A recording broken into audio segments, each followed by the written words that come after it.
Армысыздар көз қарақты көрермен. Бүгін сіздермен бірге Егіз Ерлан. Мен бүгін сіздерге математиканың бастауы болған сандар ұғымын түсіндіретін боламын.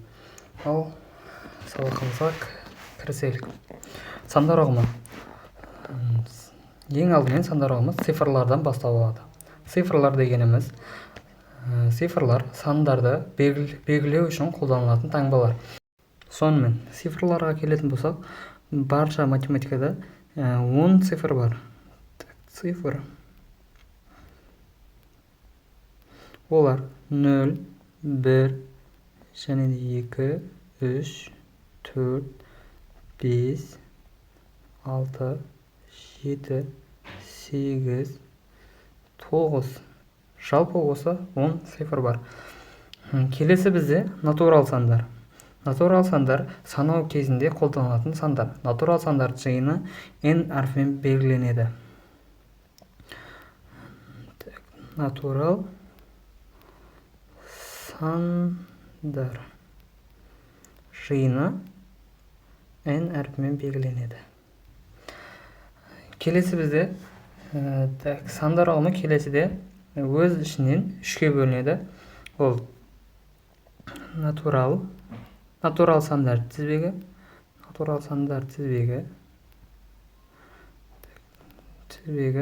олар 1, 2, 3, 4, және де осылай жалғасып кете береді, және де n, тағы да n плюс 1. Бұл дегеніміз біздің қазіргі қолданып жүрген сандарымыз. Және қазір бұған есептер шығарып үйренетін боламыз. Келесі бізде жұп сандар тізбегі.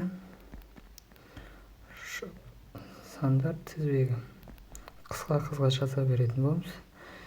Олар 2, 4, 6. Дәл осылай жалғасып кете береді. m және де m плюс 2. Бұл арасында бір сан болмағандықтан m плюс 2 болады. Сол кезде біз жұп сандарды таба алатын боламыз. Бұларға да алда есеп шығаратын боламыз. Келесі бізде тақ сандар. Тақ сандар тізбегі. Тақ сандар тізбегі 3, 5, 8, 8 қателескеттік 7, 9. Дәл осылай жалғасып кетеді. Бұлада k плюс 2, k плюс 4 болып жалғасып кете беретін болады. Енді бұған есептер шығарып көрейік. Бірінші есебіміз тізбектес 4 жұп санның қосындысы 250-ге теңделік. Осы сандардың ең кішісін табайық. Ол үшін біз санның ең кішісі белгісі болғандықтан біз оны n деп аламыз. Және де келесінде n плюс 2 плюс бізде 2 сан бұл, мына жерде n плюс 4 жұп сан болған үшін 2-ден қосып отыратын боламыз. n келесі бізде n плюс 6 тең болады. Бүкіл сандардың қосындысы 252-ге тең. Дәл осылай енді n-дарды қосып алатын боламыз.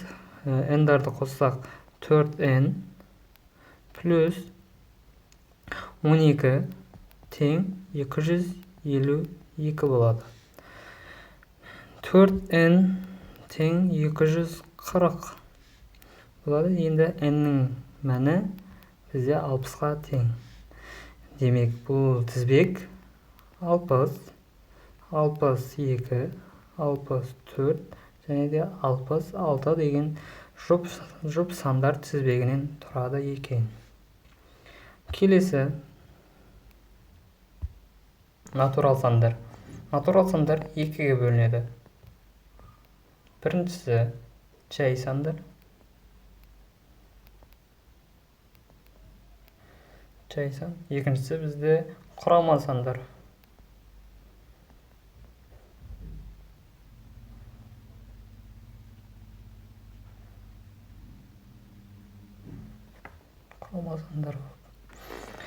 Ал енді жай сандарға келетін болсақ, жай сандар 2 ғана бөлгіші бар. Натурал сандар жай ғана сандар деп атаймыз.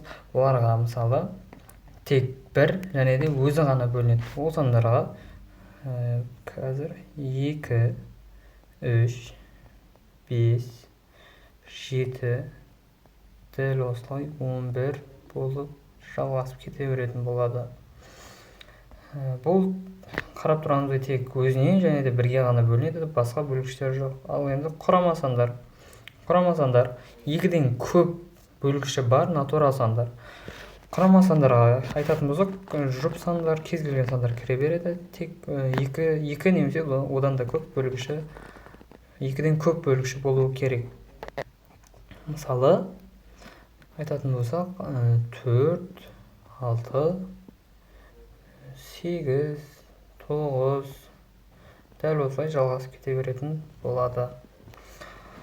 Құрама сандар және осы құрама сандарға және жай сандарға ортақ өзара жай сандар деген бар.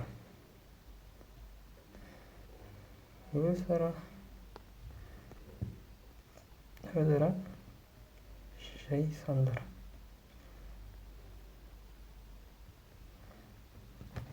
Өзара жай сандар екі санның бір санынан өзге ортақ бөлгіші болмайтын сандарды өзара жай сандар деп атайды екенбіз.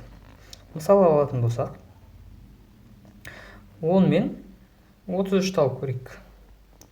Бұл сандар 33 тауып көрейік. 33 бұл сандар тек бірге ғана бөлінеді, ортақ бөлгіші тек бір ғана. Бұл дегеніміз өзара жай бөлгіш.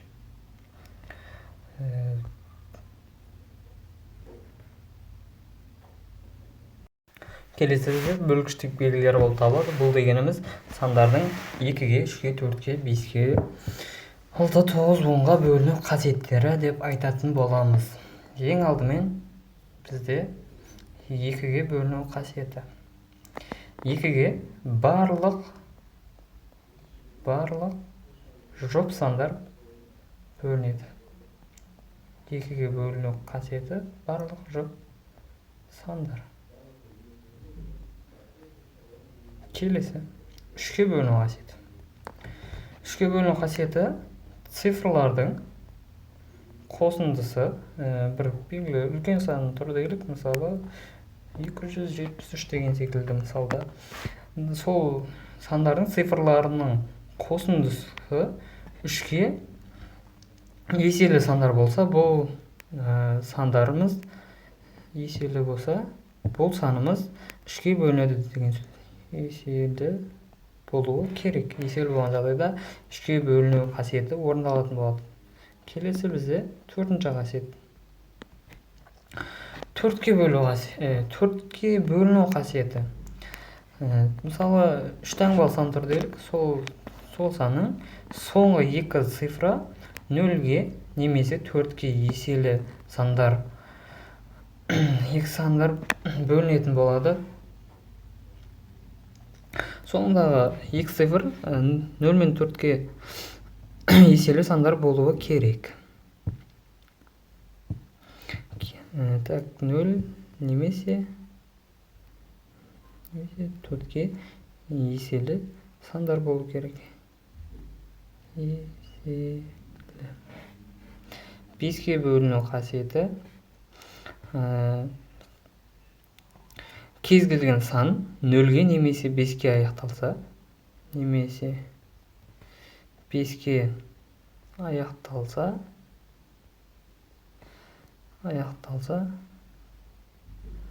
бұл сан 5-ге бөлінетін болады. 6-ға бөліну қасиетіне келетін болсақ, кез келген сан 2 мен 3-ге еселі болу керек. 2 мен 2 және де 3-ге еселі сандар болуы керек.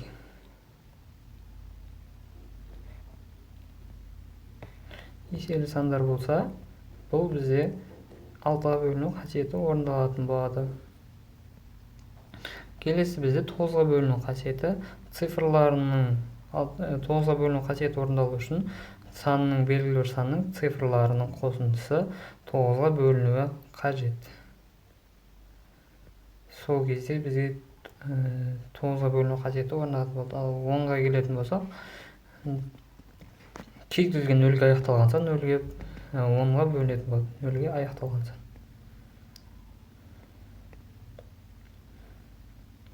сан. Нөлге бітетін, нөлге бөлінетін болады. Бұл біздің сандардың бөлгіштік белгілері болып, және де қасиеттері болып табылады. Келесі бізде рационал сандар болады.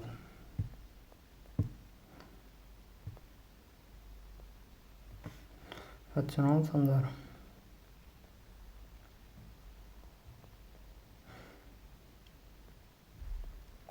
Рационал сандар m және де n. m бөлшегі түрінде жазуға болатын сандарды рационал сандар деп атайды. Мұндағы m бізде z-ті білдіреді, ал бізде n-міз n-ді білдіреді. n натурал сандар. Рационал сандар жиынын біз Q әріпімен белгілейтін боламыз. Сонымен қатар рационал сандар екіге бөлінеді. Ол жай бөлшек және де аралас сан болып бөлінеді. Жай бөлшек алымының модулі. Бұл жай бөлшекте АБ деп алайық. Бұл бізде мынау үстіндегі А жағы алымы болып есептелінеді. Бұл бізде бөлімі болып есептелінеді. Бұл бізде бөлімі. Енді келетін болсақ, бұл бізде және бұл жай бөлшек болып есептелінеді. Келесі бізде аралас бөлшек. Аралас бөлшек бүтін сан мен жай бөлшектің қосындысы түрінде келетін болады. Мысалы, с бізде бүтін сан, мына бізде жай бөлшек бұл дегеніміз. С бүтін бұдан а деген сияқты кез келген сан болып есептелінеді. Мына жағы бүтін бөлігі, мына жағы бөлшектің бөлігі болып есептелінеді. Бұл аралас сан бүтін және бөлшегі бар санды аралас сан деп атаймыз.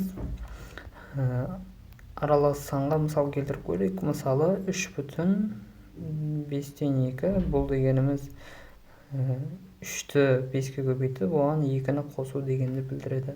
3 көбейтілген 5 қосылған 2. Бұл бізде 10. Біз бөлімін айтпақшы астына жазатын боламыз. Үстіне 17. 5/17. 5-тен 17 деп аталатын болады. Сонымен бүгінгі біздің тақырыбымыз сандар ұғымы болды. Сандар ұғымын қысқаша қайталап кетейік.